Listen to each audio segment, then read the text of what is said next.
ప్రధాని మోదీ 12 ఏళ్ల పదవీ కాలం పూర్తి చేసుకున్న వేళ అమరావతిలో కీలక ప్రాజెక్టుకు కేంద్ర కేబినెట్ పచ్చజెండా ఊపింది.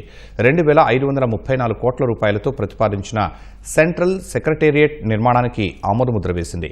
అమరావతిలో కేంద్ర ప్రభుత్వ విభాగాల కార్యాలయాల కోసం 1299 కోట్లతో కామన్ సెంట్రల్ సెక్రటేరియట్ నిర్మించనున్నారు. అమరావతి కేంద్రంగా పనిచేసే కేంద్ర ప్రభుత్వ ఉద్యోగులకు 1235 కోట్ల రూపాయలతో మల్టీ స్టోర్డ్ నివాస సముదాయం నిర్మించనున్నారు.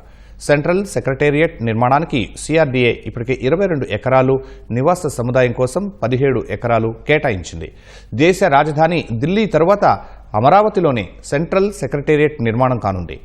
కేంద్ర మంత్రి పెమ్మసాని చంద్రశేఖర్ ఎప్పటికప్పుడు కేంద్రంతో సంప్రదింపులు జరిపి ఈ ప్రతిష్టాత్మక ప్రాజెక్టు ఆమోదానికి కృషి చేశారు. దాదాపు 50 లక్షల స్క్వేర్ ఫీట్ ఉంది. ఇట్లా పెద్దగా కట్టాలంటే కనీసం 3-4 ఇయర్స్ పడుతుంది అనేది నా ఒపీనియన్. రెసిడెన్షియల్ కాంప్లెక్స్ లో వేరియస్ అంటే 3 బెడ్రూమ్ ఉండొచ్చు, పెద్ద పెద్దవి కూడా ఉంటాయి కాబట్టి various sizes, 11 towers, 100% central government fund.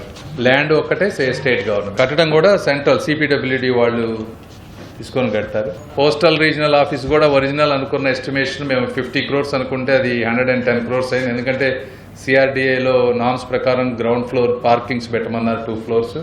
So ఓవరాల్గా ఎస్టిమేట్ 100 crores పెరిగింది కాబట్టి వచ్చే 1-2 months లో అది కూడా అప్రూవ్ అవుతుంది అనుకుంటా. 2500 కోట్ల రూపాయల ఇలాంటి బిల్డింగ్స్ తీసుకురావడానికి 2 సంవత్సరాలు కంటిన్యూస్ గా మా ఆఫీస్ వాళ్ళు కానీ మేము కానీ అనేక రకాలుగా ఫాలో అప్ అయితేనే ఈ స్టేజ్కి వచ్చింది. జగన్మోహన్ రెడ్డి గారు అనుకున్నట్టుగా అలా అయిపోవు.